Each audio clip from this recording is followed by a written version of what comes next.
Hey guys, welcome back. आप सभी का फिर से वीडियो के अंदर वॉल्यूम 3 के 4th वीडियो के अंदर आप सभी का स्वागत है। आज की वीडियो में हम वाटर फिल्टर के बारे में क्वेश्चन के बारे में बात करेंगे। इसके क्वेश्चन और इसकी लोकेशन बताएंगे, कहाँ पर कौन सा आंसर दिया गया है और एक्सप्लेन करेंगे क्यों वो आंसर है। तो बेसिकली ये मक्कड़ की वॉल्यूम नंबर 3 है, बुक जो लेटेस्ट आई है मार्केट के अंदर। बट जो ये आप पैसेज देख रहे हैं, ये कैम्ब्रिज के अंदर सेम पैसेज दिया हुआ है, बस थोड़े आंसर ऊपर नीचे होंगे। और क्या कहते हैं, काफी इंटरेस्टिंग ये पैसेज है। और डिटो नाम थोड़ा सा नाम चेंज कर दिया है, बट कैम्ब्रिज में आपको आई थिंक कैम्ब्रिज 10 के अंदर टेस्ट नंबर 2 है, शायद मैं ये याद नहीं है मेरे को, बट ये इतना कंफर्म है ये कैम्ब्रिज में है।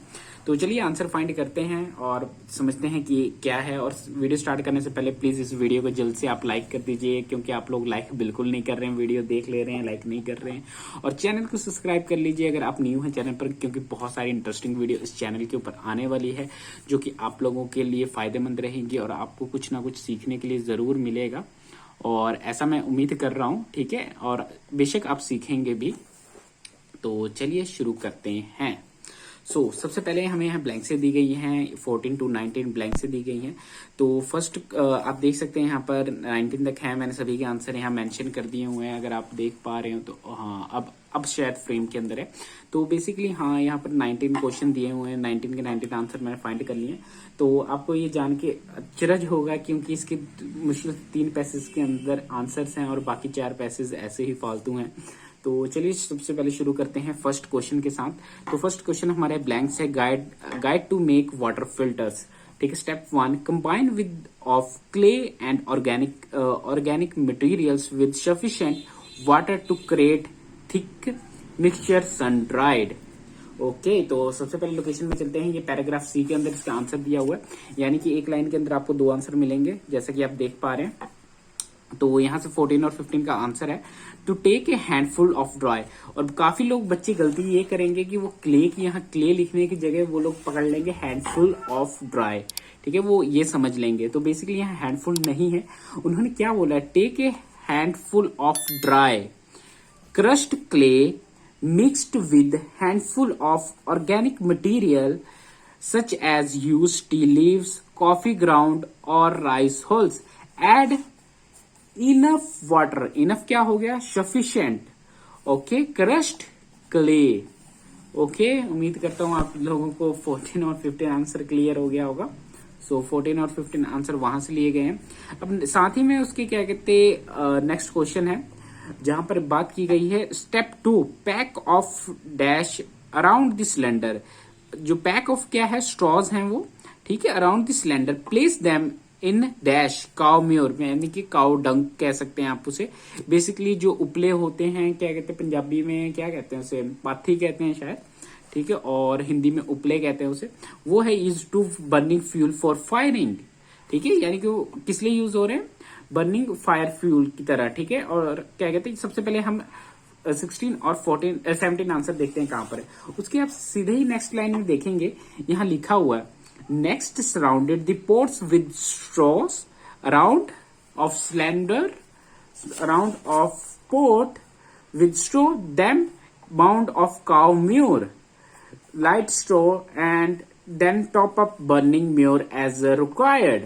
सो आपको आंसर यहां से क्लियर हो गया होगा। आपका 16 और 17 आंसर क्यों है, ठीक है। उन्होंने क्या सबसे पहले बात की, क्या कहते हैं, स्ट्रॉ को सराउंड किया और कमर को यूज किया क्या जा रहा है, फायर की तरह, ठीक है, फ्यूल की तरह। तो अब नेक्स्ट क्वेश्चन ये है कि burning fuel Fyers and maximum temperature dash the filter is baked under dash minute. ठीक है, और यहाँ पर इसका आंसर क्या दिया हुआ है हमारे 950 डिग्रीज एंड 60 मिनट्स। अब क्यों है ये आंसर समझते हैं, ये थोड़ा ट्रिकी सा है। यहाँ पर उसके आप नेक्स्ट सी पैराग्राफ के अंदर आखिरी की कुछ लाइनों में देखेंगे, यहाँ पर दिया हुआ है in the fuel can reach a temperature of 7 degree in half an our. तो यहाँ काफी बच्चे पकड़ लेंगे इसे, क्या कहते हैं 700 डिग्री यहाँ आंसर लिखेंगे, पर 950 क्यों है। और उसने क्या बोला था क्वेश्चन के अंदर, मैक्सिमम टेम्परेचर। तो मैक्सिमम टेम्परेचर कब है, will be up to 950 degree after another 230 minutes, यानी कि पहले 30 मिनट में वो 700 डिग्री तक जाता है, आने वाले 20 से 30 मिनट में वो कितना टेम्परेचर रीच कर लेते हैं, 950 रीच, जो मैक्सिमम टेम्परेचर है। तो यहाँ 950 आंसर आ गया। तो बेक्ड अंडर फिल्टर, यानी कि जो फिल्टर इज बेक्ड अंडर, कितने मिनट तक बेक्ड हो रहा है। तो सबसे पहले यहां समझिए, कुछ लोग यहां से 60 मिनट उठा लेंगे, वो भी सही है, बट एग्जैक्ट आंसर क्या है उसका, जो पहले 30 मिनट क्या कहते हैं, जो 700 डिग्री रहता है, आने वाले 30 मिनट में वो 950 जाता है, यानी कि दोनों का प्लस क्या हुआ, टोटल कितना हुआ, वो क्या कहते हैं 60 मिनट बेक्ड हुआ। तो आंसर इज 60। सो क्या कहते हैं, अपने ट्रू फॉल्स क्लियर हो चुके हैं, आप समझ पा रहे हो। तो चलिए अब मूव करते हैं हम अपने ट्रू फॉल्स की तरफ। सॉरी, ब्लैंक्स हो चुकी थी। तो सबसे पहले क्या कहते हैं, ब्लैंक्स 20 हमें ब्लैंक्स क्या दिए, it take half an hour to reach 950। तो क्या कहते हैं, क्या आधा घंटा लगता है उसे 950 रीच करने के लिए? नहीं। ये नहीं क्यों है आप समझिए, दोबारा सेम आंसर यहीं पर दिया हुआ है। जैसे कि आप देख सकते, दी फ्यूल कैन रीच 700 डिग्री हो जाता है आधे घंटे के अंदर, उसके बाद 900 जाता है आने वाले तो टोटल कितना हुआ, 60 ही मिनट हुआ ना। तो वो 30 मिनट तो नहीं हुआ टोटल, इन टोटल वो कह रहे हैं सिर्फ क्या कहते हैं आधा घंटा लग रहा है, तो नहीं, ये इसलिए फॉल्स हो जाएगा। Okay, 20 answer clear. उम्मीद कर रहा हूं ये भी बच्चों ने काफी गलत किया होगा, मैं 100% श्योर हूं। ठीक है, अब 21st पर क्वेश्चन पर चलते हैं। ठीक है, 21st क्वेश्चन क्या कह रहा है, the clay was initially found to be unsuitable for pot making. जो इनिशियली जो क्ले पहले फाउंड की गई, वो क्या कहते हैं इतनी कामकर नहीं थी जिससे उसे पोर्ट मेकिंग बनाया जा सके। तो इसका आंसर हमें क्या कहते हैं यहां पर मिलता है। वैसे तो ये एफ पैराग्राफ पूरा ही इसका आंसर है, बट आखिरी की कुछ लाइनों से हमें पूरा कंक्लूजन मिल जाता है। It overcome the potential problem of fine clay that not let water through and also mean crack are soon halted and likely clay and cow dung is universal available. तो यहां से आंसर हमें इसका पता लगता है कि स्टार्टिंग में क्या कहते हैं वो पोर्ट बनाने के लिए, पोर्ट मेकिंग के लिए सुटेबल नहीं थी। तो इसका आंसर 21st का भी क्लियर होता है, उम्मीद कर रहा हूं। अगर नहीं क्लियर हो रहा है प्लीज कमेंट करिए, पूछिए, आपको जो भी क्वेश्चन है, कोई भी डाउट है आप मुझसे पूछिए, मैं उसका जरूर आपको आंसर कमेंट के अंदर समझाऊंगा। चलिए अब मूव करते हैं हम 22 क्वेश्चन की तरफ। 22 क्वेश्चन यहाँ पर नोट गिवन दिया हुआ है, coffee ground are twice as effective as other material. तो अब इसका लोकेशन तो बेसिकली कोई है नहीं, लेकिन मैं फिर भी बता रहा हूं, कुछ बच्चे इसे सही कर देंगे, ट्रू लगा देंगे, फॉल्स लगा देंगे, और क्यों लगाएंगे वो मैं आपको समझाता हूं। तो यहां पर आप देख सकते हैं सी पैराग्राफ के अंदर ही दिया, according to the middle funnel used coffee ground has been given the best result to date, यानी कि बेस्ट रिजल्ट दे। बट यहां क्या लिखा है, coffee ground are twice as effective as other material, यानी कि दुगना इफेक्टिव है अदर मटेरियल से। ऐसी कोई बात नहीं की गई, इसलिए ये नॉट गिवन है। तो इसे तो चलिए अब 22 क्वेश्चन हमारा हो चुका है। अब हम 23rd क्वेश्चन की तरफ बढ़ते हैं। ये भी नॉट गिवन है, ये भी मैं बताता हूँ, कुछ बच्चे इसको भी ट्रू और फॉल्स कर देंगे। तो 23 क्वेश्चन पहले पढ़ते हैं। क्या है, E coli is the most difficult bacteria to combat, यानी कि ई कॉइल कोई बैक्टीरिया है जो सबसे डिफिकल्ट है कॉम्बैक्ट करने के लिए फिल्ट्रेशन प्रोसेस में। अगर इस बारे में बात की गई तो डेफिनेटली ट्रू होगा, अगर नहीं बात की गई है यानी कि ये मोस्ट डिफिकल्ट नहीं होगा तो ये फॉल्स हो जाएगा। अगर इसके बारे में बात ही नहीं की गई है तो ये डेफिनेटली नॉट गिवन है। तो यहाँ पर नॉट गिवन आंसर है, तो हम समझते हैं इसका नॉट गिवन आंसर क्यों है। तो बेसिकली क्या कहते हैं, आप यहां से पढ़ के कुछ लोग इसको ट्रू फॉल्स लगा देंगे। तो यहां पर क्या लिखा है, including E coli unlike other water filter device all filter are simple and expensive, यानी कि ई कॉइल के बारे में बात की गई है, लेकिन ये कोई भी उससे रिलेटेड नहीं है कि डिफिकल्ट है या फिर क्या कहते हैं बैक्टीरिया कॉम्बैक्ट करना बहुत लंबा प्रोसेस है, ऐसा कुछ भी बात नहीं की। इसलिए 23rd भी हमारा नॉट गिवन हो जाता है। चलिए अब मूव करते हैं हमारे पास आखिरी में क्या कहते हैं 3 एमसीक्यू आते हैं, और 3 एमसीक्यू में से मैं एक चीज क्लियर कर देता हूं। जो 24th क्वेश्चन है ये मक्कड़ की बुक में आंसर गलत दिया गया है, और आपको इंटरनेट पर भी इसके आंसर जो मिलेगा वो भी गलत दिया है, वहां पर सी टिक किया गया है जबकि सी आंसर नहीं है। तो सबसे पहले मैं समझते हैं क्वेश्चन क्या क्या हो रहा है। ठीक है, when the making pot the thickness of voile, जब क्या कहते हैं जो मेकिंग ऑफ पॉट है, जो थिकनेस ऑफ द वॉल है क्या कहते क्या था।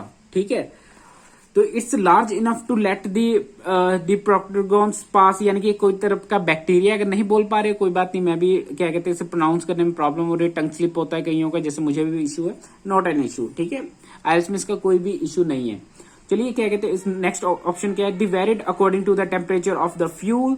ठीक है, ये टेम्परेचर पर वेरी कर रहा है, नहीं। It should be same as adult for 4 fingers, इसके बारे में तो कहीं जिक्र ही नहीं किया गया पैसेज के अंदर। ठीक है, तो ये तीनों चीजें नहीं दी गई हैं, it's not mention by the Mr Fernel. जो भी मिस्टर फेर्नल थे, ये 21st के अंदर ही आंसर है इसका। ठीक है, यहाँ पर इसके मिड में आंसर है, लेकिन ये नहीं कहा गया कि ये मेंशन किया गया। उसने while making the pot the thickness of wall, इसके बारे में ही नहीं बात किया गया। ये जो क्वेश्चन आप देख रहे हैं या किसी भी पूरे पैसेज के अंदर इसके बारे में बात नहीं की। जब पोर्ट बना रहे थे उसकी थिकनेस ऑफ वॉल, उसकी थिकनेस ऑफ वॉल की क्या थिकनेस थी, इसके बारे में कोई बात ही जिक्र नहीं की गई है, इसलिए is not mention by the फेर्नल।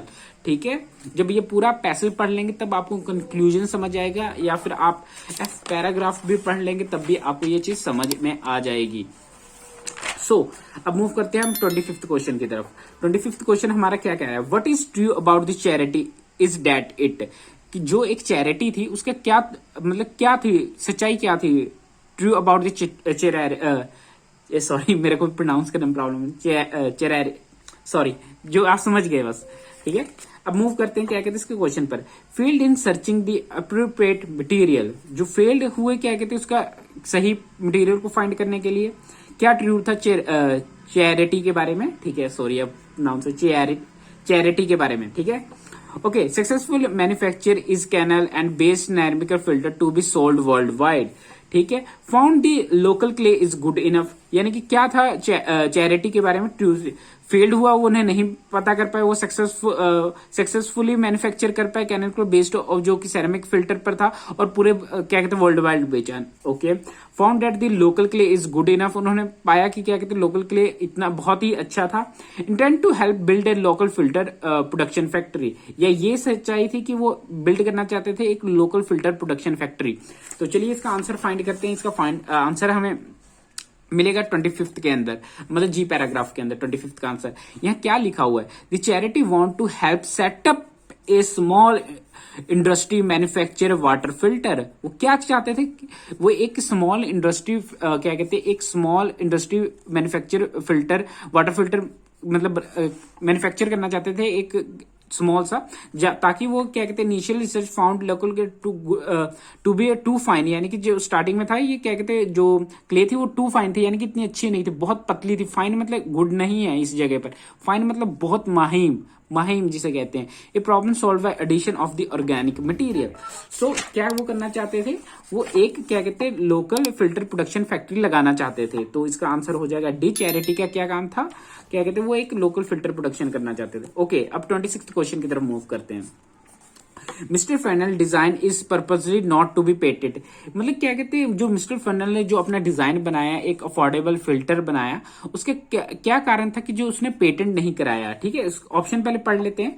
Because he hope it can be freely used around the world, वो चाहता था कि ये क्या कहते हैं पूरे वर्ल्ड में इजिली यूज किया जाए बिना कोई प्रॉब्लम के। नेक्स्ट ऑप्शन क्या है, because he didn't think that technology is perfect एनर, उसे लगा कि टेक्नोलॉजी अभी इतनी परफेक्ट नहीं है। Because there are some legal obstacle, कुछ लीगल प्रॉब्लम्स थी, गवर्नमेंट की तरफ से कुछ इशू था या कुछ भी इशू था सोसाइटी की तरफ से। Because the design has already applied through, यानी कि पहले से ये डिजाइन किसी ने अप्लाई कर रखा था। तो इसका आंसर क्या होगा, तो हमेशा वही आंसर लगाएं जो दिया हो, मतलब वो क्रॉस कर दें सबसे पहले जब भी एमसीक्यू अटेम्प्ट करें। बाई चांस आप मान लीजिए ये दिए हुए हैं, ठीक है, आपको ऑप्शन है, आप सबसे पहले क्रॉस करना उन्हें शुरू कीजिए जिसके बारे में जिक्र ही नहीं किया हुआ है। जैसे इनके बारे में जिक्र नहीं था, इन्हें क्रॉस करिए, लास्ट में आपके पास आंसर वही मिलेगा जिसके बारे में डिस्कस किया हुआ होगा पूरे पैराग्राफ के अंदर।